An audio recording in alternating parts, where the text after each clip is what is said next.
Tes. Okay. Good afternoon, everyone. Good afternoon. Okay. Selamat siang semuanya.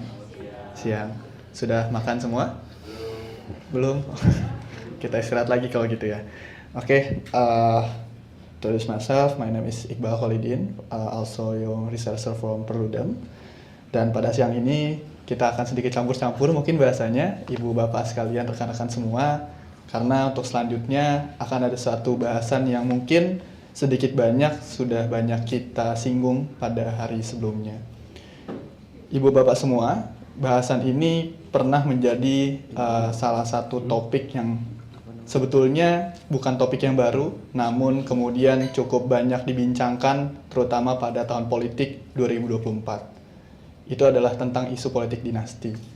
Yang mana isu ini semakin banyak dibicarakan sejak presiden sebelumnya dianggap mengusahakan dengan berbagai cara, dengan berbagai langkah demi kepentingan dan juga demi kekuasaan. Sayangnya, kalau misalkan kita berkaca pada konteks demokrasi yang berbicara kesetaraan, maka tentu akan sangat sayang sekali apabila kekuasaan negara yang sedemikian besar rupanya itu diwariskan hanya untuk anak turunan. Maka selengkapnya we will discuss about this topic dan juga kita akan sakutkan apakah kemudian praktik ini juga terjadi terbaru ketika kemarin pelaksanaan Pilkada 2024 bersama Mas Yos Kenawas. Waktu dan tempat kami persilahkan.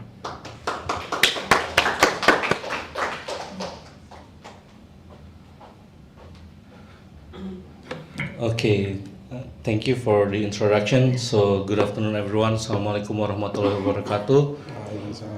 Salam sejahtera bagi kita semua. So, it's gonna be quite challenging to have this discussion after lunch and in the very end of the 2 days seminars. So, let me introduce myself. My name is Yos Kenawas.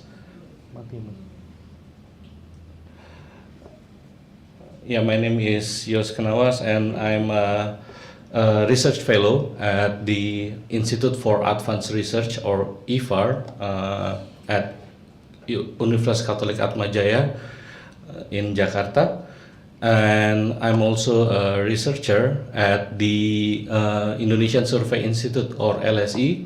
So yesterday if you met Jayadi, he's my boss. That's why I didn't come for the first day. Just kidding, Mas Jay. Because I don't. If he sees my face, then more deadline for me towards the end of this year. So, very glad to have you here, and thank you for Peludem for inviting me to this event. And I want to talk a bit about dynastic politics in today's Indonesia's political landscape and address some of the root causes of dynastic politics in Indonesia. And probably at the end of the my presentation, I'll try to offer some solution, not to stop dynasty, because I agree with Ona earlier that it's dynastic politics in Indonesia today, same as the one in Philippines, is unavoidable.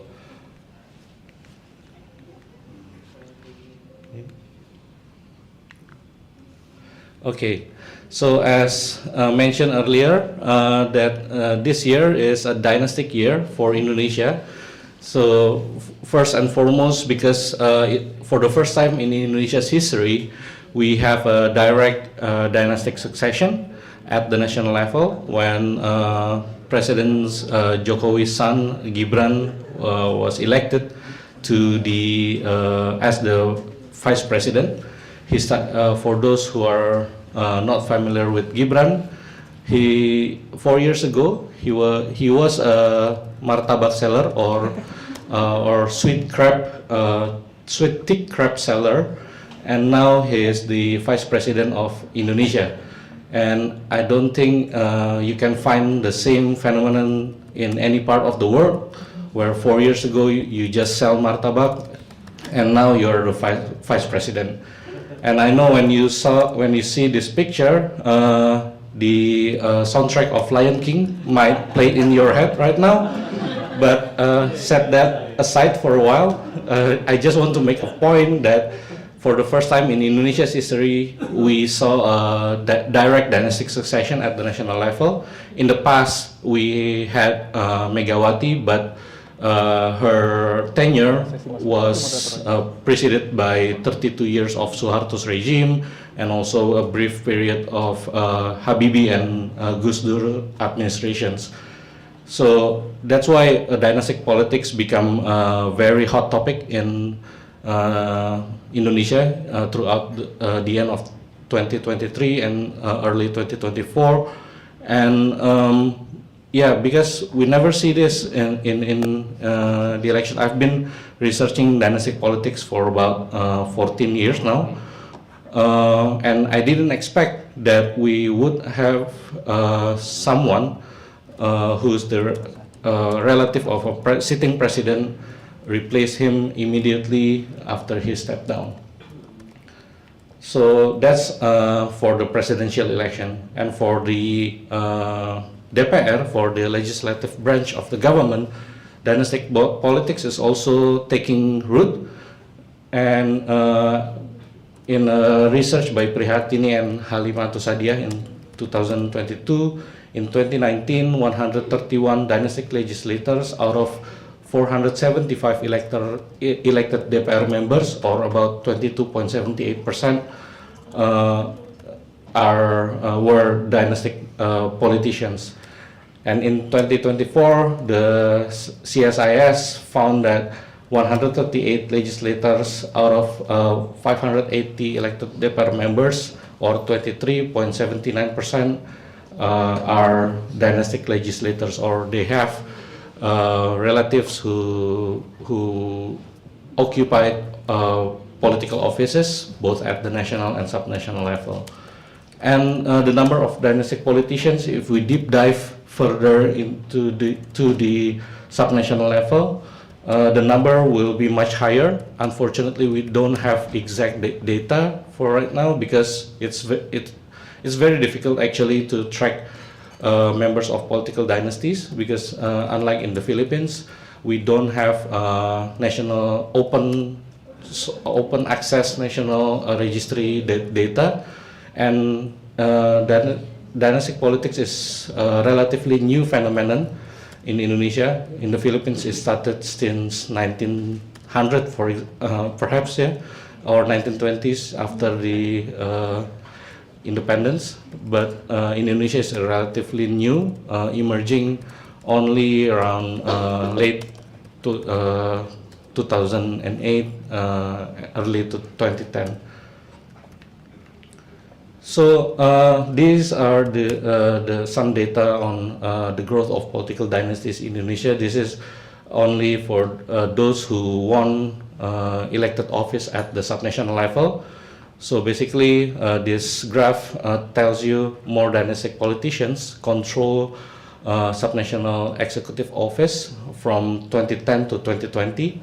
So if we compare 2010 and 2015, in 2010 we only have 16, and in 2015 we have 57, and in 2011, 2012 we have 12, and in 2017 we have 25, and in 2013 we only have 12, and in 2018 we have 55, and in the last subnational elections before this year's subnational elections, we have 72 dynastic politicians controlling subnational executive offices throughout Indonesia.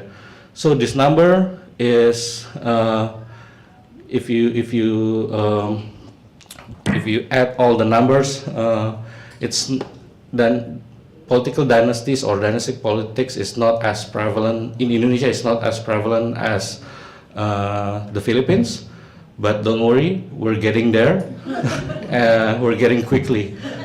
We're getting there quickly because the growth rate of dynastic politicians or political dynasties in Indonesia, they grew rapidly in the past 10-15 years. And also this is based on, if you met Linda yesterday, we're doing a research tracking political dynasties in the 2024 subnational elections, and we found that in this year, in 2024, we have 605 dynastic candidates competing in subnational elections in Indonesia. This number is almost twice the number of dynastic candidates if we combine the data from 2017, 2018, and 2020. We only had 36 dynastic politicians or dynastic candidates competing in local elections, but this year we saw almost double the number of dynastic candidates competing in local elections. So again, it's not as prevalent as in the Philippines, but see, we're getting there quickly and fastly. And this is some data on dynastic politicians in Indonesia, and dynastic politicians are mostly run for executive heads. 384 dynastic politicians run as either governor, mayor, or regent in this year's subnational elections. And the other 222, they run as deputy governor, mayor, or regent. And it's male-dominated. 441 dynastic politicians are male politicians, and 164 others are women politicians. And in terms of geographical distribution, they competed in 352 subnational units out of 540 plus subnational units that held subnational elections this year. 28 competed at the provincial level. 28 provinces have dynastic candidates. 324 cities or districts also have dynastic candidates. In terms of percentage, so out of 545 subnational units that held Pilkada or subnational elections this year, 65.59 have dynastic candidates. Again, the number still quite low compared to the data from Philippines, because one of the studies that I read, about 80% of the mayor, governor in the Philippines occupied by dynastic politicians. Correct me if I'm wrong, but that's quite old data. But again, we're not there yet, but we're getting there. Yeah. And based on my study, I think there are three causes of the rise of political dynasties in Indonesia. The first is poor party institutionalization.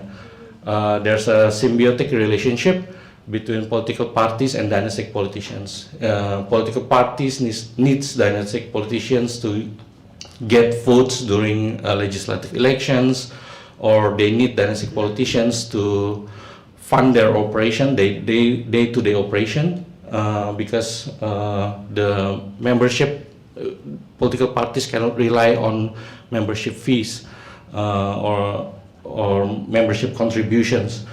They rely on the local elites who occupied local party structures, and the most prime candidate to occupy those positions at the subnational level are dynastic politicians. So if the father is the head of party branch at the provincial level, in many cases their sons or daughters or wives occupied position at the mayor, at the city or district level. And candidacy and decision making by political parties are also not transparent. Political parties, when they promote someone to be a candidate in the election, they rely on survey results, also relationship with party officials or those with strong financial backings. These three elements are give quite advantages to the dynastic politicians because they can promote themselves ahead of the official campaign period.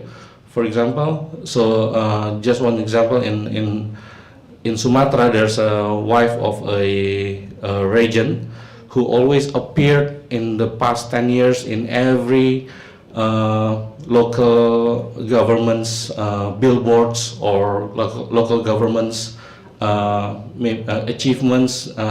She always appeared in the past 10 years, so in the picture. So it's very beneficial for the wife of that region to promote herself ahead of the official campaign period. And they also have relatives in the party structure, as I mentioned earlier. If the father is a head of the party branch at the provincial level, then the son usually followed by being either member of the youth wing of the party at the provincial level, or the wife occupy position as the head of party branch at the city level. And they also have financial support, both legitimate and illegitimate sources. And therefore, in my point of view, dynasty candidates undermine incentives for leadership regeneration and further weaken party ID, because there's no point for me to build my career in a political party if in the end the one who get promoted or get nominated is the family members of the party heads, or yeah.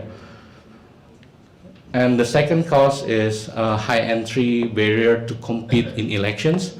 So candidacy requirements for independent candidates, for example, are very extremely challenging.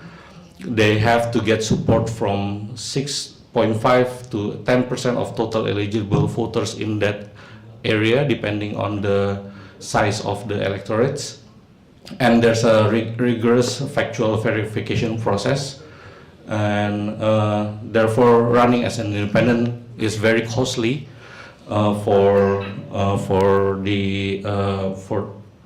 a candidate who may want to run as an independent candidate. So the current system discourage potential candidates with minimum political and financial capital to run in elections. The good news is this year the Constitutional Court lowered the entry barrier for candidacy through political parties.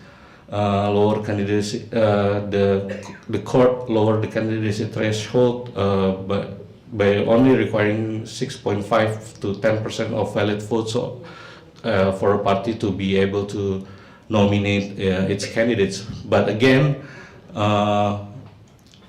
party nomination is quite expensive, because if you may aware about the issue of mahar politik or political dowry, where they have to pay some amount of money just to secure party endorsement at the subnational level to be nominated. So still there's so many challenges related to poor party institutionalization, despite lower entry barriers after the Constitutional Court decision this year.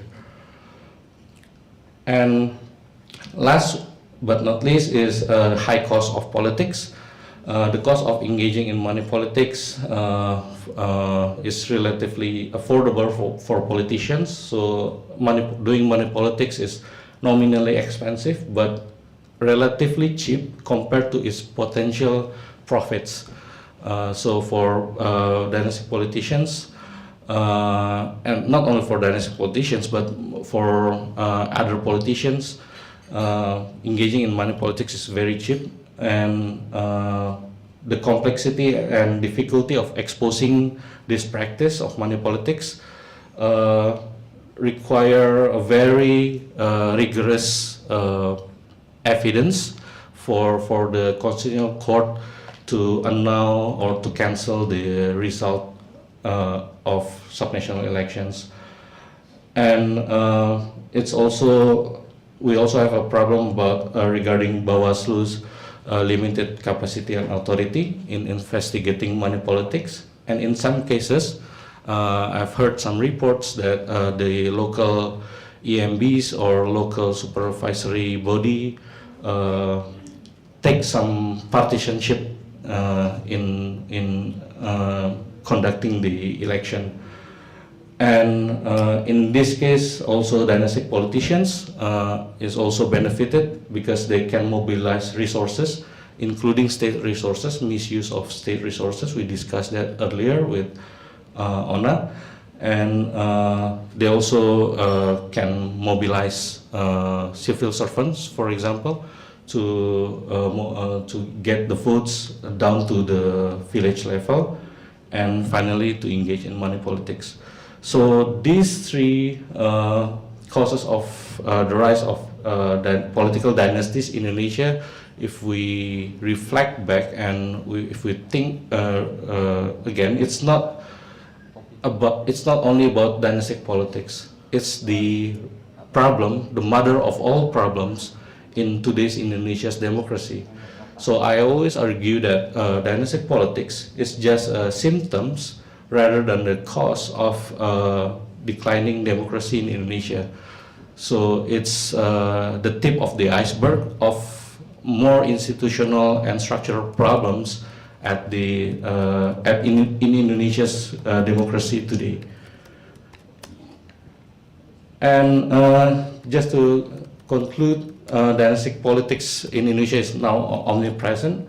It's everywhere, and the number of dynastic politicians keep increasing because we don't have any regulation to prevent them to compete in elections. And as I mentioned earlier, the rise of dynastic politics is the tip of the iceberg of structural and institutional problem in Indonesia's electoral system. And unfortunately, today we cannot prevent them to compete in election. And if there's no change, there is no substantial change, the prevalence of dynastic politics will continue to increase. Direct election system, I think, is still the best option for the citizens to replace poorly performing leaders, including dynastic politicians. In this year's elections, we saw some dynastic politicians failed to win the election.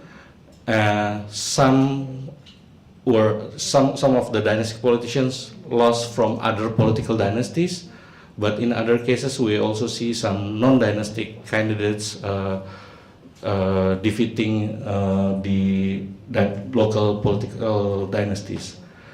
And if there's an institutional reform, it must be designed to change the structure of incentives of dynastic politicians so that they are also forced to prove that they're capable and can deliver their promise and good public services. Because I think at this point, it's an inseparable feature of Indonesia's democracies. Dynastic politics is an inseparable feature of Indonesia's democracy. And some of the recommendations include a requirement that if you want to be nominated as parliamentarians or in subnational elections, you have to be active as a cadre of a political party or one of the allied political parties for at least 5 years before his or her candidacy in the next election. I don't think we have this requirement yet, but this is one of the strategies to make them more accountable during the selection or nomination process. And the second recommendation is to incorporate the requirement that nominated candidates must be nominated through an intra-party political party nomination process or multi-tiered conventions modeled after the caucus, primary, or convention in the United States, and introduced the rules limiting the provision of social assistance by incumbents during the election period. In the last subnational elections, yes, there's instruction from the Ministry of Home Affairs to halt all the bansos before the elections, but I think it came too late. So it must be institutionalized rather than relying on the central government's intervention. And fourth, improving the requirement mechanism for election organizers and supervisors, enhance Bawaslu capacity and authority, and simplify the process of reporting and proving electoral fraud. But I'm afraid because the existing institution is already locked in, I'm quite afraid that we need some other form of intervention rather than relying on the DPR to introduce the new recruitment mechanism for election organizers and supervisors, because they are benefited from the existing institution, so it's quite difficult to expect them to radically change their approach on how to select the organizers and supervisors. And the last one is, I think is quite important, reassess the definition of structured, massive, and systematic violations to cancel the election result, because based on my data from 2008 to 2020, there's 1,100 plus election disputes, and I think 80% of it is related with electoral fraud, including vote buying. But the problem is, from those 1,100 plus cases, only a handful of them ended in the cancellation of the election result, because it's very difficult for the Constitutional Court to prove that there is a structured, massive, and systematic electoral violations. Because if you are politicians or candidates competing in elections, doing an electoral fraud does not need to be structured. Sometimes it's they do it through other channel. It doesn't have to be massive, because you only need to control or win in some key areas, and it doesn't have to be systematic, because when sometimes it's not directly instructed by the candidates, but through the other members of the team success or the success team who control the campaign operations. If we don't move from this principle, structured, massive, and systematic electoral fraud, then I'm afraid vote buying will still be there, mobilizations of state infrastructure will still be there, and other kinds of electoral fraud will still be there, and it's very, again, it contributes to the to lower the cost of doing electoral fraud in Indonesia's political system today. So I think that's all my presentation for today. Thank you, everyone, and happy to answer your question if you have any. Thank you. Okay. Test. Okay. Okay. Thank you, Mr. Yos Kenawas, for your great presentation. So, for ladies and gentlemen who have a question, you can to ask to Mr. Yos Kenawas about the political dynasties in Indonesia or other from the presentation. Oh. Okay. Am I allowed to ask questions? Yes. Of course, you're the boss. Boss can ask anything. Masih first one is based on your research. What is the relation between political dynasty in Indonesia and corruption in the provincial level or in the city or region? And the second one is, I think we are agreed that the problem of you also mentioned in your presentation that one of the problem is because the political parties in Indonesia is not institutionalized yet. Our political party is still not democratic yet. If one day our political party become more democratic, more institutionalized, do you think that we can quote unquote accept political dynasty? Thank you, Mas Yus.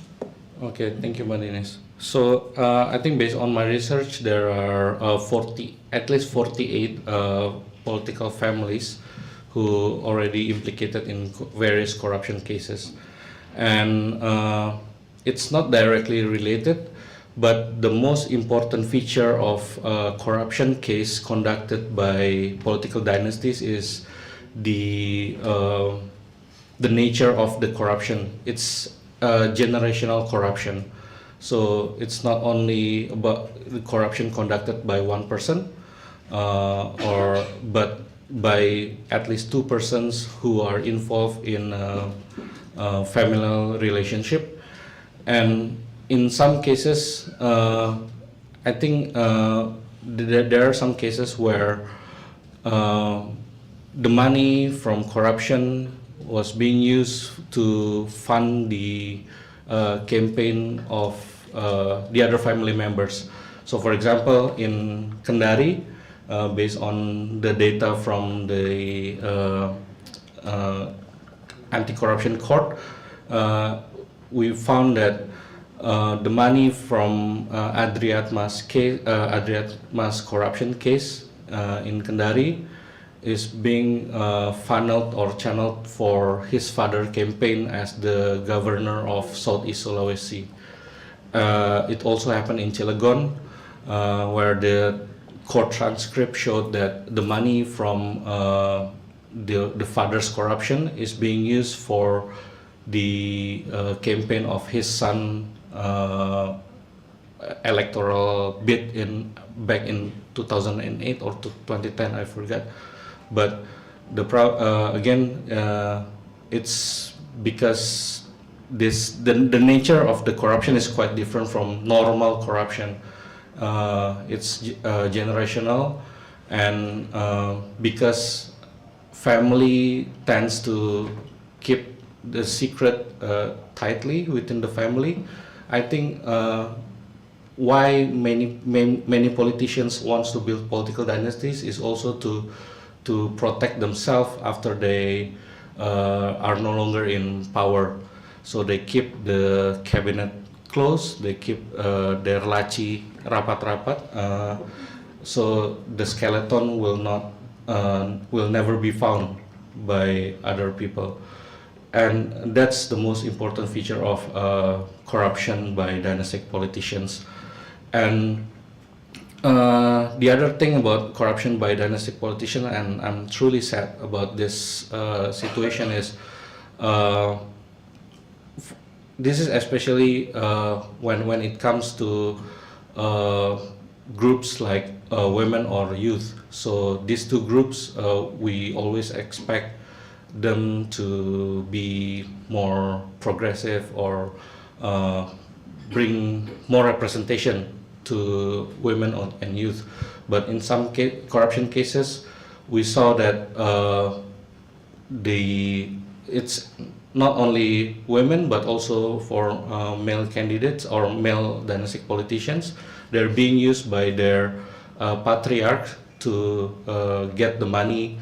So there's this saying in Banten, for example, Atut is the day governor and Wawan is the evening or the night governor. So he is the one who controlled who should get what in Banten. About the distribution of project in Banten was controlled by Wawan, and this is you can Google it or read the court transcript, and also I think in I forgot Probolinggo, Puput Tantriana Sari, when the KPK, the Corruption Eradication Commission investigate the case, it was revealed that yes, Puput will do the signing, but the one who take the money and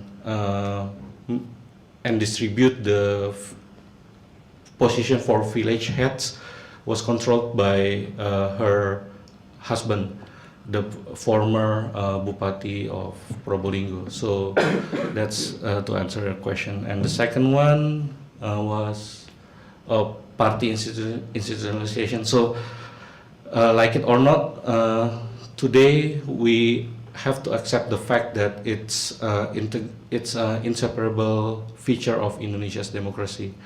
What we can do is to force them to rather being a predatory elites or predatory dynasty, force them to associate themselves with some quote unquote good quality. So their family names will be attached to certain quality or certain policies that people could rely on.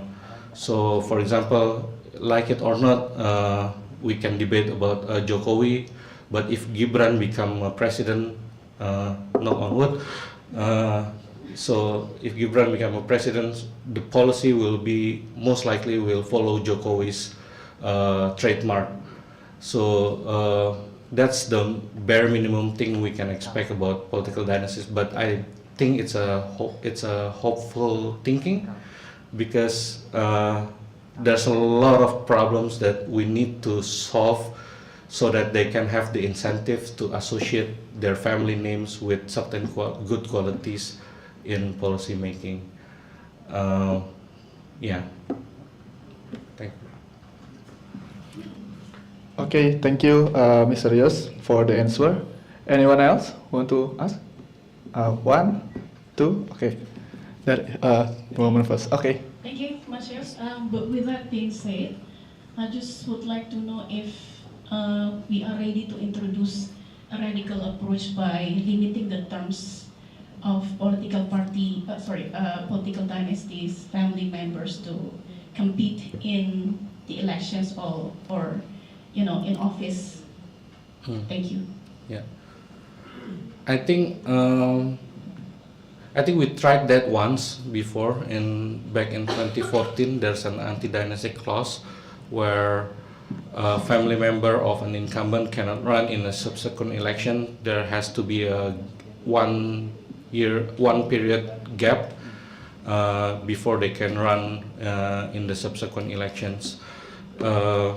But the Constitutional Court did not agree with that argument, and so they said, the court said it violated the human rights or the political rights of dynastic politicians, which I don't agree with that.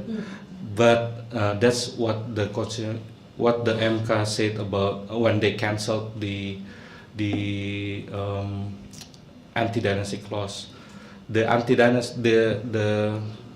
dispute regarding that clause, if when I interviewed one of the initiators of the dispute, they really understand their position, and they really understand the principle, not the principle, they really understand how to bend the principle of democracy according to their needs, because they organize and generate the funding, and then file the complaints to the MK, and unfortunately MK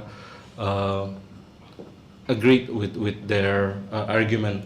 I think we can try again, because I don't think, because sometimes we cannot predict, right, how MK would give their decision. Sometimes they can be very democratic, sometimes they can be very conservative. It depends on who are the member of the majelis, and I think we can try that again, but I doubt that the anti-dynastic clause will pass the DPR, because I think it's also happened in the Philippines, right? In the Philippines, you have an article in your constitutions. It's anti-dynastic article, but it never see the light of the day because the members of the parliaments are dynastic politicians. And if you see the number, now we only have 23.79%. I think it's enough for them to block any initiatives to introduce anti-dynastic clause. So we are in a very difficult situation right now. So that's why, for me, I think we need to be more realistic in dealing with dynastic politics. Force them to associate themselves with certain quality in policy making, and also make them berdarah-darah or make them struggle to get the nomination by introducing again by introducing the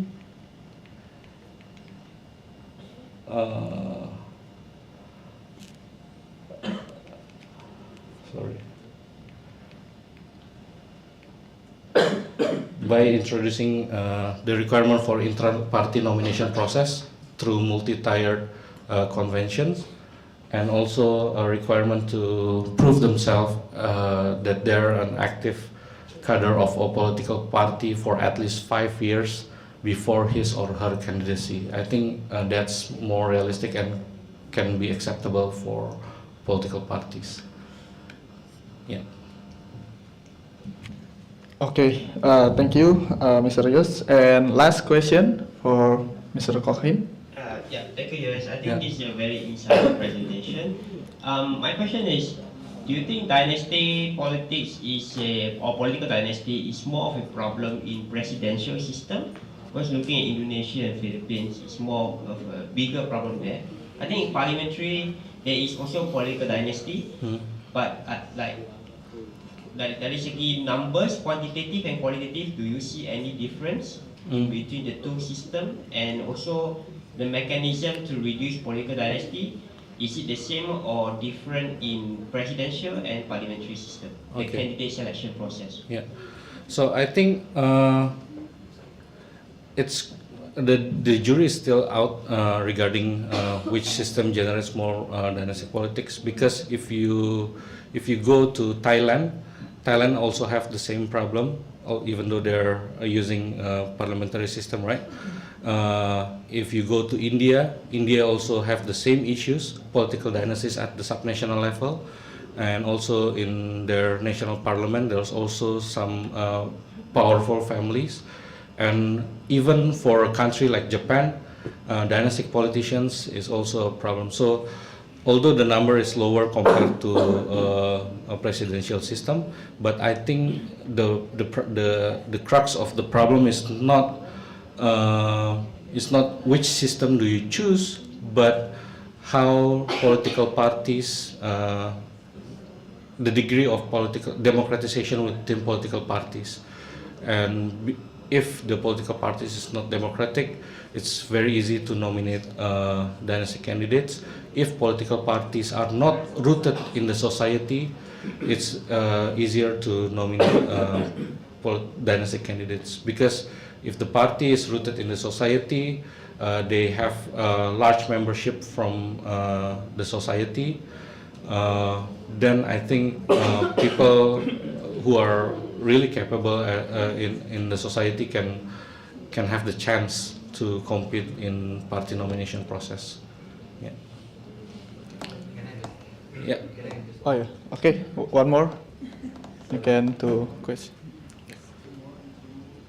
I mean, just to chip on your recommendation, like for the requirement Yeah.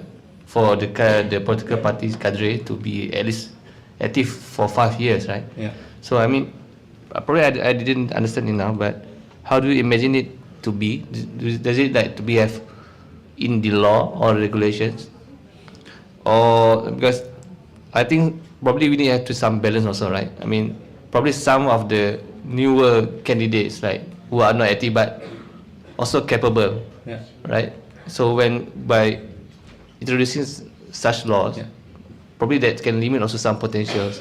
Yeah. I mean, how to balance between to reduce the dynasty politics and also to like catch the more potential technocratic candidates, right? Yeah. I think 5 years is short enough for them to prove themselves. So I imagine this clause can be inserted into election law, both at the national and subnational level. Yes, the drawback would be a very potential candidate might have to wait for 5 years before he or she can run in elections. But I think that's the requirement that needs to be applicable for all who wants to run as because you can build your persona in a very short amount of time, like 2 years, 3 years before the elections, or even 1 year before the elections, become very popular, but he or she does not have any root in the society or in the party. So I think yes, the drawback would be preventing someone with a very high caliber from running immediately. But if you are very high caliber, then you also need to prove yourself in the party first before you jump into the society. So I think it's fair enough. Yeah. Why 5 years? Because Indonesia's electoral cycle is 5 years, but I think 5 years is enough lah. Not too short, not too long. Okay, thank you, Mr. Rios.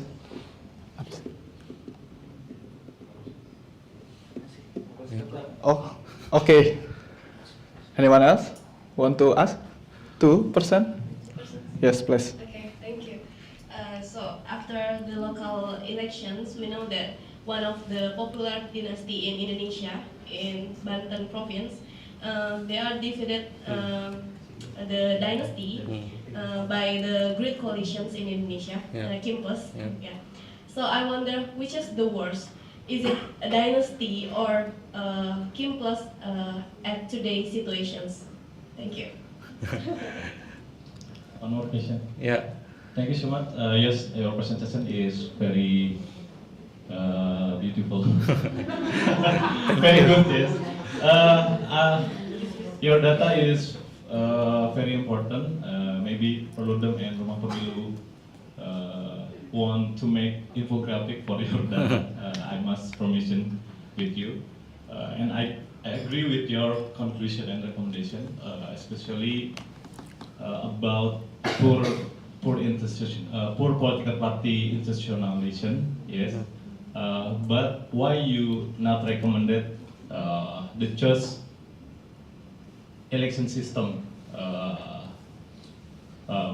from the problem poor political party institutional? Thank you. The election system Recommended. Okay. Okay, so to answer the first question, I think both are quite similar,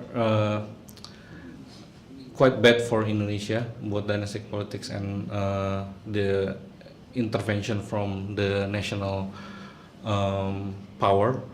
I think that's the problem of Indonesia's democracy. Again, decisions are made by the elites rather than bottom-up process, and I think in Banten case, yes, a dynasty failed to win the election, but her dynasty is going to be replaced by another dynasty, right? And because the deputy governor is also a part of political dynasty in Banten from the other families.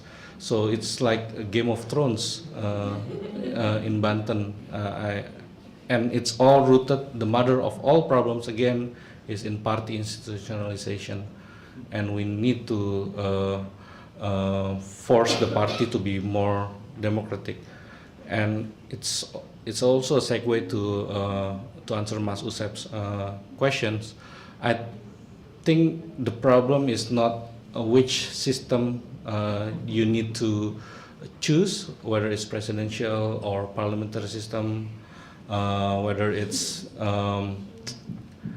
other system basically, but the problem is how we can force the political party to be more democratic. There's another option to improve party institutionalization.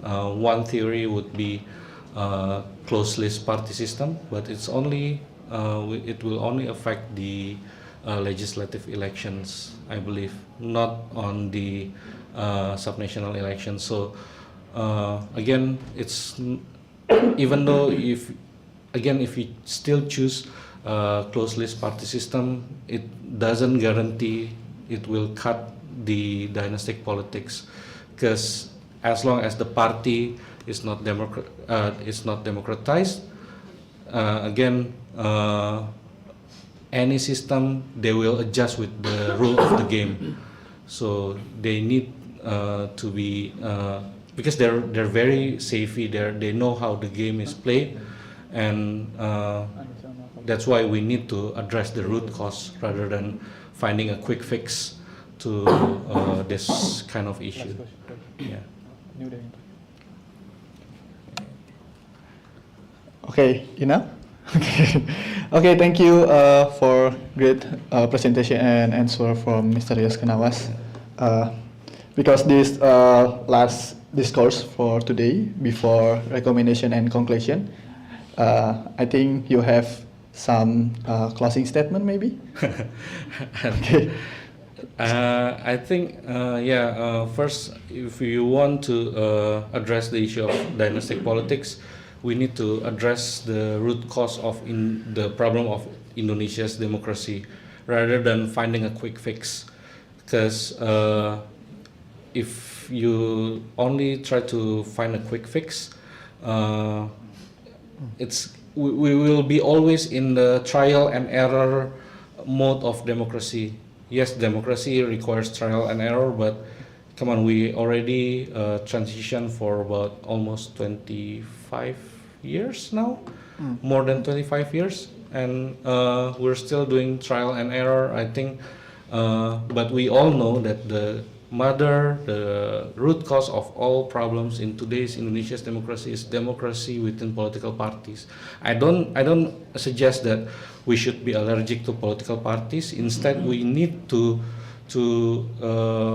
build more communications, more understanding with political parties, because as mentioned earlier by previous speaker, there's a new generations of politicians who are exposed to democratic ideals, who are exposed to better education, who understand that relying on old methods of doing politics is no longer sufficient. And I think we need to take capital on that, and we need to capitalize that situation and build coalition with them. Yes, sometimes the coalitions that we need to make, maybe we need to make pact with the devil, but at least we try. Yeah. Okay, thank you, Mr. Yos Kenawas, for your closing statement. Let's give him applause. Okay, ladies and gentlemen, from the presentation of Mr. Yos Kenawas, I think we can found the political dynasties in everywhere, from legislative, then executive leader in multi-level government, and I think so. This will be a big threat to the sustainability of the democracy in Indonesia now and the future. So we must to continue to the next agenda. We will drive by Mr. Heroik Pratama, who will give in Heroik Mutakin Pratama, who will give an conclusion and recommendation for your time, Mr. Heroik. Gitu.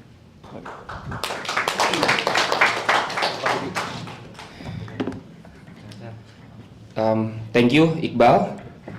But first of all, I would like to apologize. I will deliver the recommendations and conclusions with bahasa because it is also for the press in Indonesia. Yeah, it's okay. I'm sorry, Briza and Ona. Anissa, maybe you can help them to translate. Okay, bisa ditunjukkan? Iya, mantap.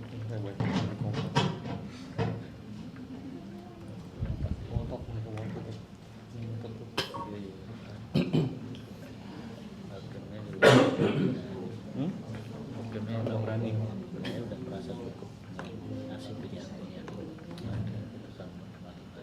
Tutup aja dulu Pak. Apa? Jalan. Ya kan kita dulu sudah nasional di daerah. Ya nggak mau kayaknya nggak mau udah terserah pembahasan.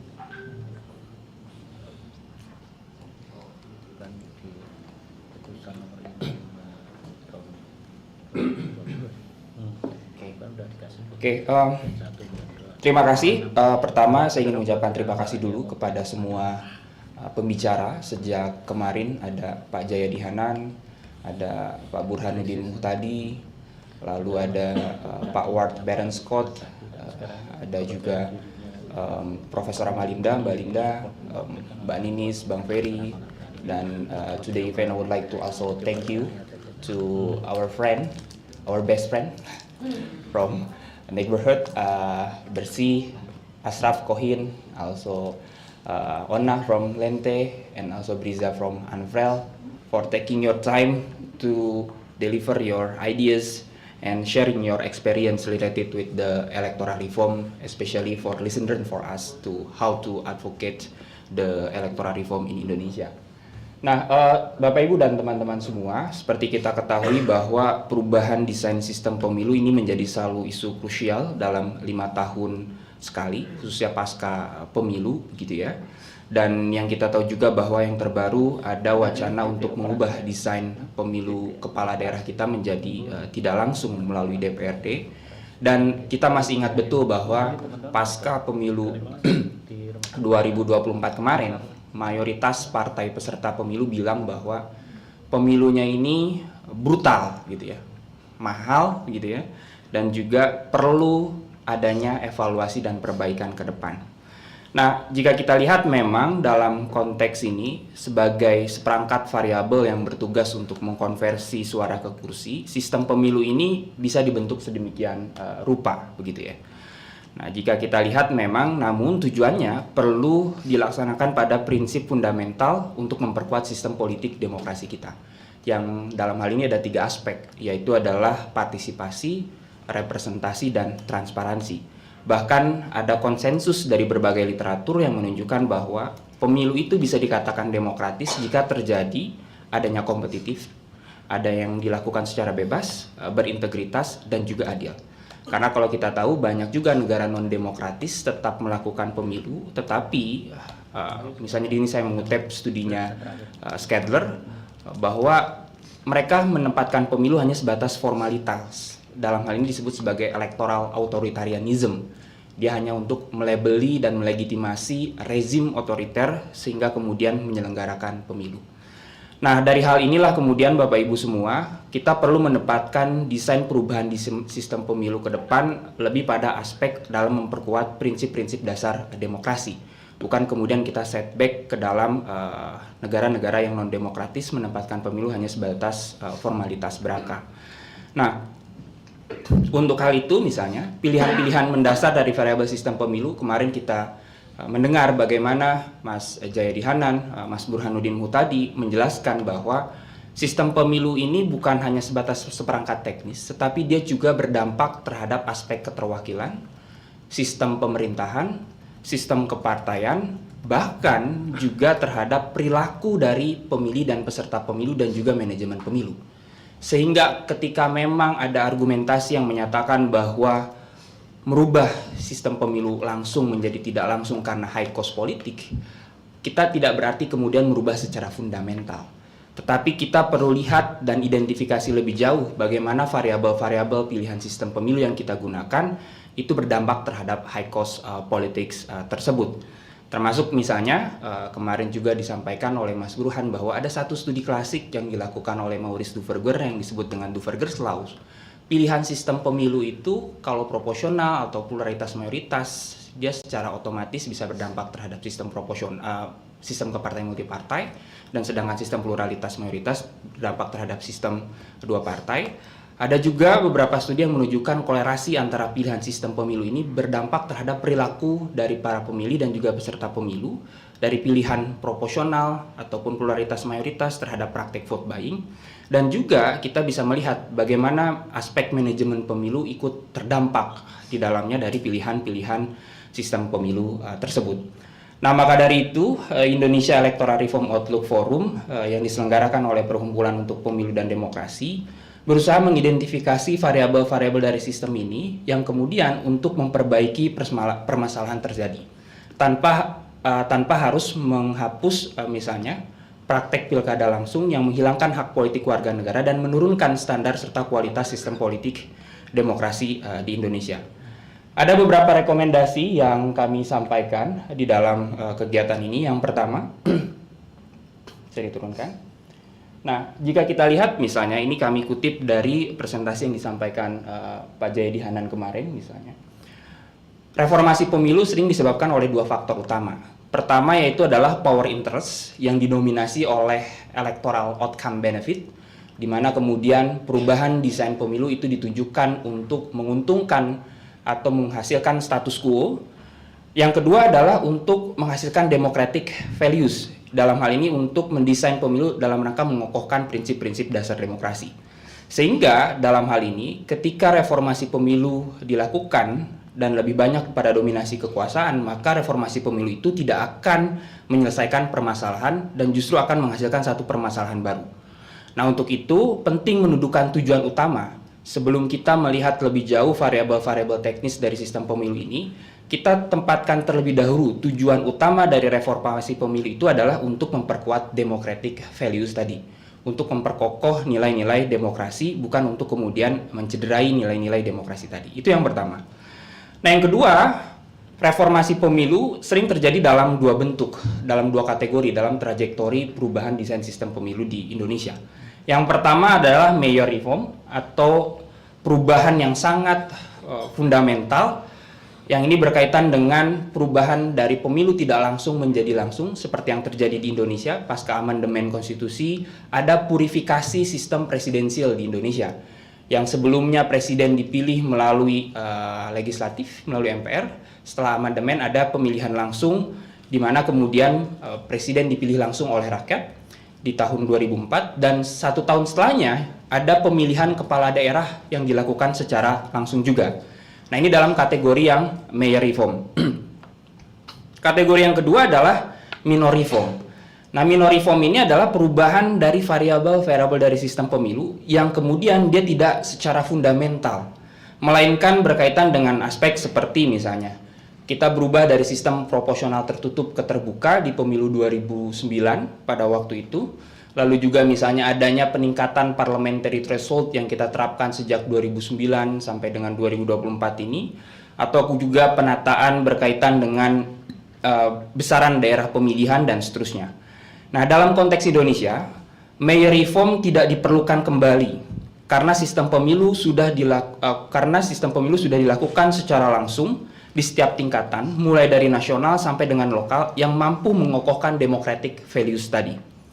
Nah, sehingga pemilu langsung adalah standar atau persyarat minimal dalam demokrasi. Dan di sini saya kutipkan bahwa berdasarkan indeks demokrasi elektoral yang kemarin disampaikan oleh Pak Jayadi Hanan dari Videm, sekalipun terjadi pemilu langsung secara reguler, angka demokrasi elektoral di Indonesia itu terus menurun sejak 2013 sampai dengan 2003. Sehingga bisa dibayangkan, jika pemilu langsung kepala daerah dihilangkan, maka akan mengeluarkan Indonesia dalam rezim demokrasi dan masuk dalam autokratik demokrasi. Nah, untuk itu reformasi pemilu yang di Indonesia yang dibutuhkan adalah minor reform, bukan major reform. Minor reform adalah untuk memperbaiki variabel-variabel desain dari sistem pemilu melalui revisi undang-undang pemilu. Itu rekomendasi yang kedua.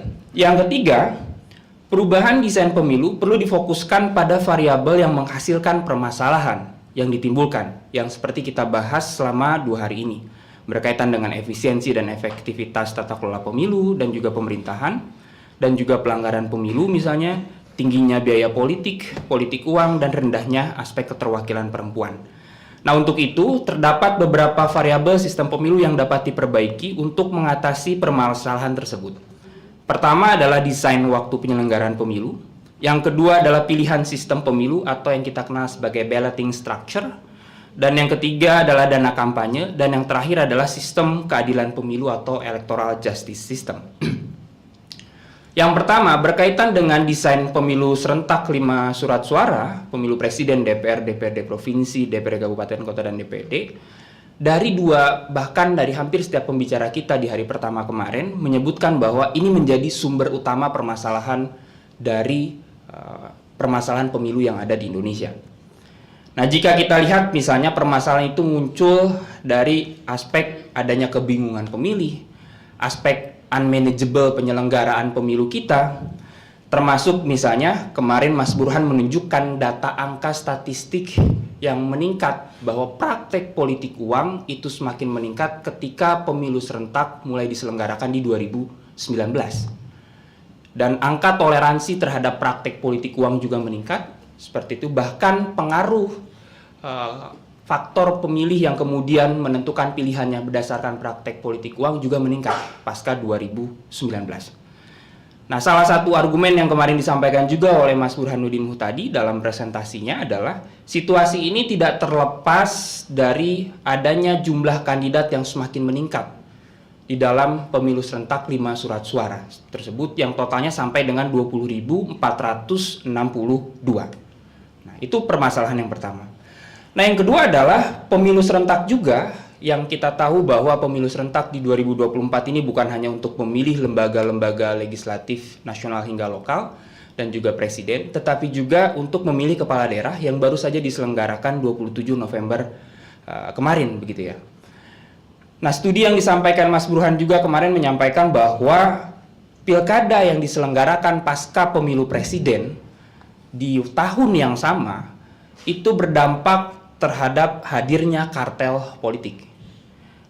Meskipun terdapat putusan Mahkamah Konstitusi yang menurunkan angka syarat pencalonan yang mengalihkan dari kursi DPRD menjadi perolehan suara sah yang didapatkan oleh masing-masing partai politik, tetapi data yang disampaikan kemarin menunjukkan bahwa adanya penurunan rata-rata angka pencalonan yang sebelumnya rata-rata pencalonan kepala daerah itu adalah jumlahnya sampai dengan 6. Tetapi di pilkada serentak di 545 wilayah kemarin angkanya berkurang menjadi 2,8 atau kita bulatkan bisa menjadi 3 pasangan calon. Nah, situasi ini salah satunya disebabkan karena kedekatan antara pemilu presiden dengan pemilu kepala daerah yang kemudian membangun kartel politik sampai dengan di level lokal begitu. Termasuk di sisi lain dalam hal ini pemilu serentak juga 5 kotak ini bermasalah terhadap divided government dan juga efisiensi tata kelola penyelenggaraan pemilu kita. Nah, untuk itu salah satu rekomendasi utama yang kita dapatkan dalam sesi 1 hari kemarin soal desain keserentakan adalah dengan memisahkan antara pemilu serentak nasional dengan pemilu serentak lokal. Pemilu serentak nasional terdiri dari pemilu presiden, DPR dan DPD. Lalu 2 tahun setelahnya adalah pemilu lokal yang terdiri dari pemilu gubernur, bupati, wali kota, DPRD provinsi, dan DPRD kabupaten kota. Nah, terdapat beberapa keuntungan yang kemudian dihasilkan dari pemilu kongruen gitu ya. Dalam apa yang disampaikan kemarin, pemilu serentak itu kalau kemudian bisa kita kategorisasikan sebagai pemilu kongruen ketika pemilu eksekutif dan legislatif diselenggarakan secara bersamaan. Nah, keuntungan yang pertama adalah tentunya akan meminimalisir beban kerja dari penyelenggara pemilu kita. Yang kedua, meningkatkan rasionalitas pemilih, termasuk meminimalisir praktek politik uang karena bisa jadi jumlah calonnya yang akan berkurang. Lalu meningkatkan intensitas kehadiran partai politik di pemilih yang selama ini mungkin kita hanya lihat kalau misalnya pemilu serentaknya masih sama seperti 2019 dan 2024, kita baru akan lihat lagi nanti di 2029. Tetapi kalau dengan adanya pemilu serentak nasional dengan lokal, maka kemudian kehadiran partai politik itu akan jauh lebih intens. Karena setelah pemilu nasional, di tahun berikutnya, 2 tahun berikutnya sudah masuk ke tahapan pemilu dan mulai mereka berkampanye, maka partai politik akan kembali hadir. Sehingga ini akan memberikan insentif yang kemudian disebut sebagai pelembagaan partai politik. Yang berikutnya adalah mampu meminimalisir adanya kartel politik karena terdapat jeda antara pemilu presiden dan DPR dengan pemilu kepala daerah. Yang berikutnya membangun logika sekuensial dari pusat sampai dengan daerah. Dalam hal ini, pemerintahan nasional sudah terbentuk untuk menjadi acuan dari pemerintah provinsi dalam menjalankan program dan kebijakannya. Diikuti pemerintah provinsi dapat menjadi acuan juga dalam konteks pemerintahan di kabupaten kota, sehingga isu-isu lokal akan jauh lebih terangkat dibandingkan dengan kehadiran pemilu serentak nasional yang kemudian hanya 5 surat suara, sehingga aspek isu-isu lokal akan hilang. Dan yang terakhir, kemarin kita juga mendengar satu rekomendasi out of the box dari Pak Ward Scott menyebutkan bahwa salah satu ketika kita ingin mengefisiensikan pilkada kita, salah satu caranya adalah dengan menggabungkan pemilihan kepala daerah dengan pemilu DPRD. Penggabungan ini bisa dilakukan dengan desain surat suara yang digabungkan antara pemilu pemilu kepala daerah dengan pemilu DPRD.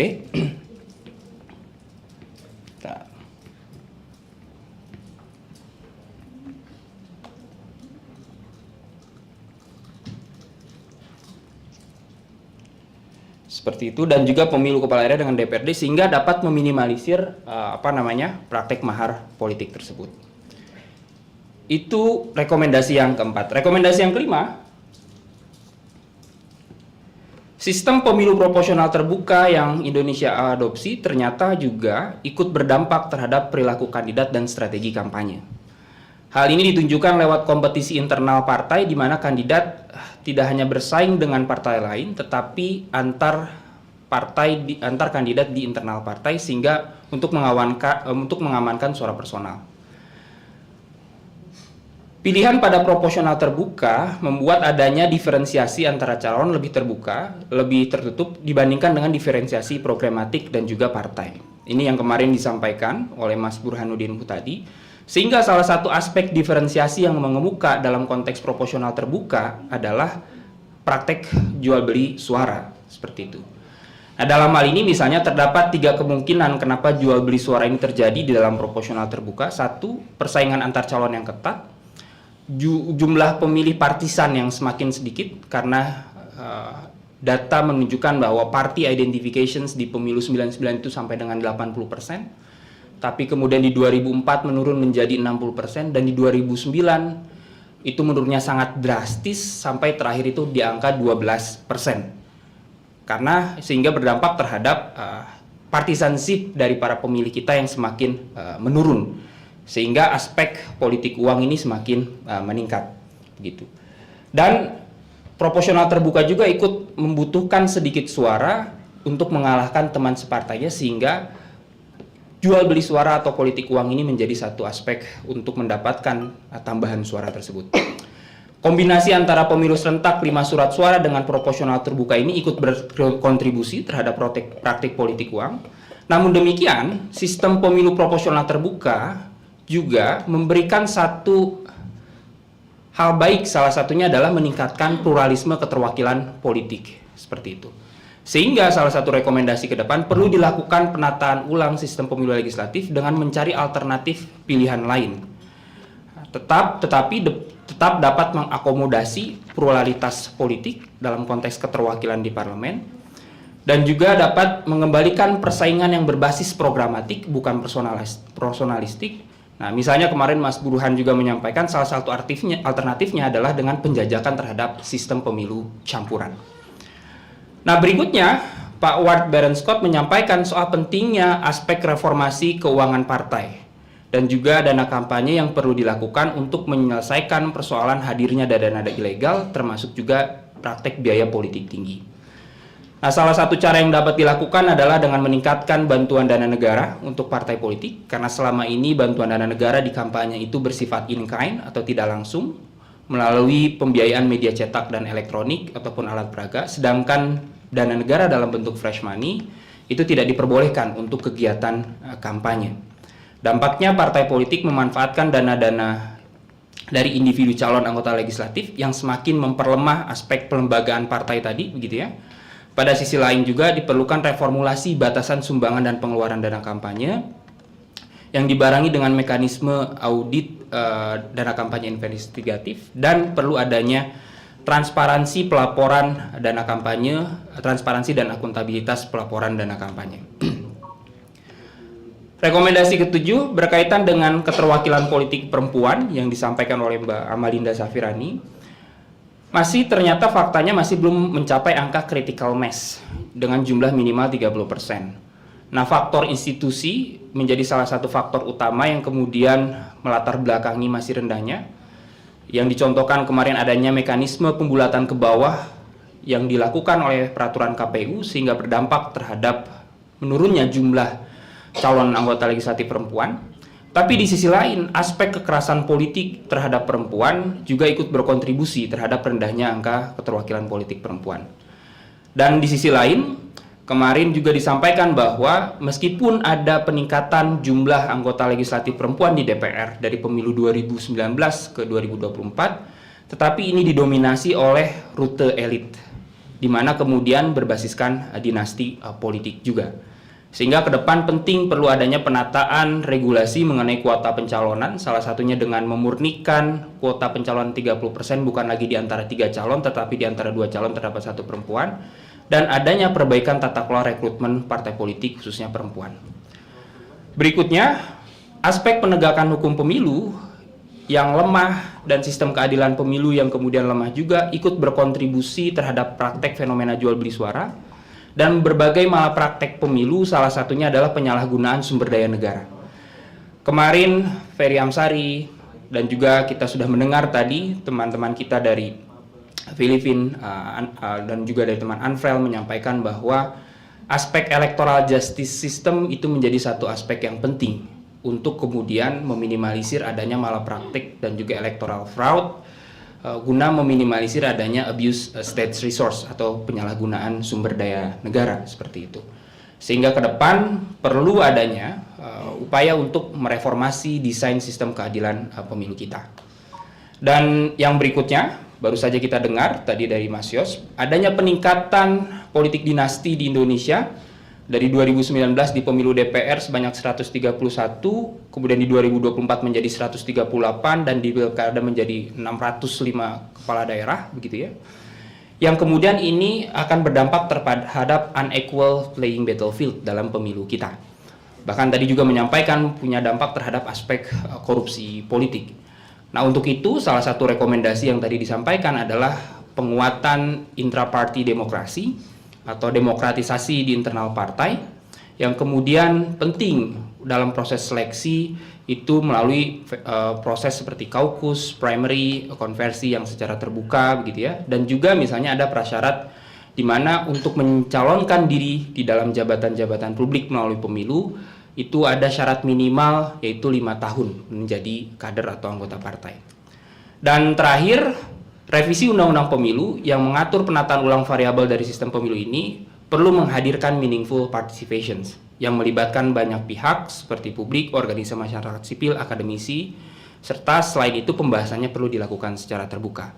Tadi kita sudah mendengar di awal salah satu pembelajaran baik yang dilakukan oleh Malaysia, yang disampaikan oleh Kohin dan juga Ashraf dalam Electoral Commissions ERC yang disampaikan tadi, misalnya Electoral Committees, itu bukan hanya terdiri dari anggota partai, tetapi juga ada akademisi, ada organisasi masyarakat sipil yang memang dia dibentuk oleh presiden, dikhususkan untuk menjadi satu tim untuk menyusun desain electoral reform di Malaysia, seperti itu. Dan praktek ini sebetulnya juga dilakukan oleh dalam beberapa negara. Selandia Baru, Inggris beberapa waktu lalu misalnya dia membentuk satu tim yang disebut dengan Komisi Jenkins, di mana kemudian itu terdiri dari praktisi, ahli, dan akademisi untuk mengkaji penataan ulang desain sistem pemilu.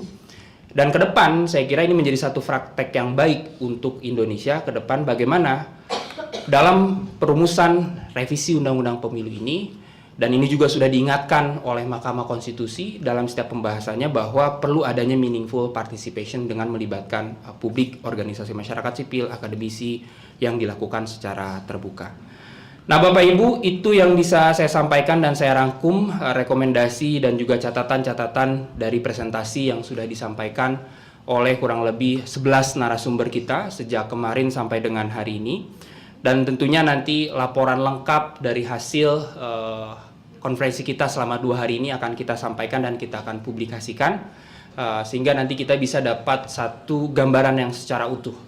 Bagaimana kemudian pathway atau kemudian jalan ke depan untuk kita bisa memperbaiki desain pemilu kita dalam kerangka lagi-lagi menguatkan democratic values tadi. Bukan kemudian untuk dalam hal ini power interest yang kemudian dapat memperlemah sistem politik demokrasi kita. Mungkin itu yang bisa saya sampaikan. Sekali lagi terima kasih kepada Bapak Ibu dan teman-teman semua atas kehadirannya. Kurang lebihnya mohon maaf. Assalamualaikum warahmatullahi wabarakatuh.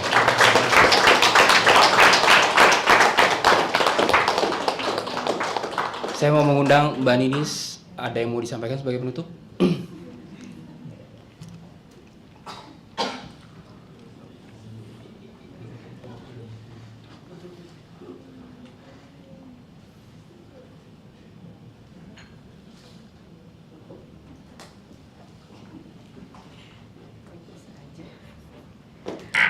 Padahal tadi saya pesan sponsor ke OIK langsung ditutup aja. Ternyata saya tetap dipanggil. Pertama saya mau mengucapkan terima kasih teman-teman semua sudah meluangkan waktunya. Jadi IEROF ya, Indonesia Electoral Reform Outlook Forum ini pertama kali kami inisiasi di Perludem tahun ini. Mudah-mudahan ini bisa jadi forum rutinnya Perludem. Jadi kalau biasanya Perludem akhir tahun atau awal tahun tuh bikin catatan akhir tahun atau catatan awal tahun. Tapi karena kita udah punya IEROF ini, kayaknya ini aja jadi momen rutin setiap tahunnya Perludem. Inisiatif ini memang idenya agak mendadak sebetulnya kami bikin forum ini. Tapi saya rasa ini pun juga timely gitu ya, karena ada momentum reform di Indonesia. Undang-undang Pemilu, Undang-undang Pilkada sudah masuk prolegnas 2025, tahun depan akan didiskusikan, dan apa yang didiskusikan 2 hari ini saya rasa bisa menjadi salah satu masukan dari teman-teman civil society, komunitas akademik, bahkan publik yang lebih luas. Nanti akan dikembangkan sebagai masukan kepada pembuat kebijakan. Sekali lagi saya terima kasih kepada seluruh tim saya, tim Perludem yang sudah bekerja keras untuk acara ini. Boleh tepuk tangan nggak sih buat tim saya? Lalu juga buat seluruh teman-teman yang sudah hadir, para pembicara. Kemarin ada Kak Jayadi, Mas Burhan, Pak Ward, Mbak Linda, Bang Ferry, Mas Yos, Kokhin, Asraf, Ona, Briza, dan semua teman-teman yang sudah ikut diskusi 2 hari ini. Terima kasih banyak. Tidak mudah bikin acara sudah di tanggal belasan Desember. Pasti sudah mau kemana-mana pikirannya, tapi setidaknya sebelum kita liburan tahun baru kita diskusi dulu. Sekali lagi terima kasih banyak. Thank you so much Kokhin, Asraf, Ona, and Briza. Safe flight back to your home. Merry Christmas. Enjoy the holiday. Salam untuk keluarga. Terima kasih banyak. Assalamualaikum warahmatullahi wabarakatuh. Mari kita foto bersama. Baik, untuk menutup ini mari kita foto bersama, teman-teman. Kira mari berdoa. Apa dia?